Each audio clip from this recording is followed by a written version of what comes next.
വരൾച്ചയിൽ ഇടുക്കിയിലെ കാർഷിക മേഖലയിൽ വൻ നാശം സംഭവിച്ചതായി വിലയിരുത്തൽ. ഏലം, കുരുമുളക് ഉൾപ്പെടെയുള്ള നാണ്യവിളകളടക്കം നശിച്ചു.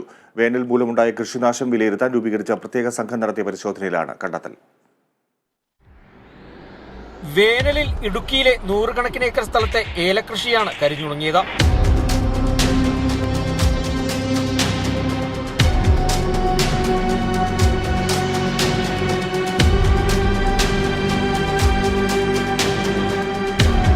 ഏക്കർ കണക്കിന് സ്ഥലത്തെ കുരുമുളകും വാഴയും പച്ചക്കറികളും തന്നാണ്ട് വിളകളും നശിച്ചു.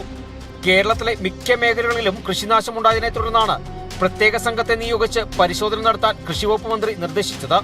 ഇടുക്കിയിൽ ജില്ലാ കൃഷി ഓഫീസറുടെ നേതൃത്വത്തിൽ കൃഷിവകുപ്പിലെയും കാർഷിക സർവകലാശാലയിലെയും ഉദ്യോഗസ്ഥരാണ് പരിശോധന നടത്തുന്നത്. വരൾച്ച രൂക്ഷമായ പ്രദേശങ്ങളിലാണ് സംഘം നേരിട്ടെത്തുന്നത്. കർഷകരിൽ നിന്നും വിവരങ്ങൾ ശേഖരിക്കുന്നുണ്ട്.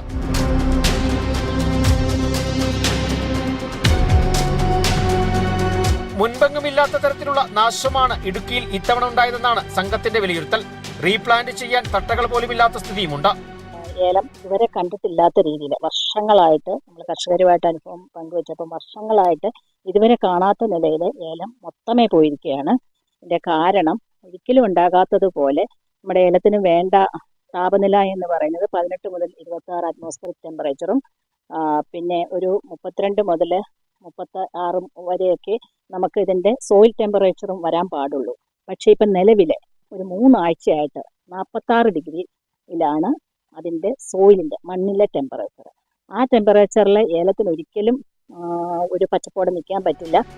ഓരോ പഞ്ചായത്തിലെയും നാശനഷ്ടം കൃഷിഭവന്റെ നേതൃത്വത്തിൽ വിലയിരുത്തും. ഈ ആഴ്ച തന്നെ കൃഷിമന്ത്രിക്ക് റിപ്പോർട്ട് സമർപ്പിക്കും.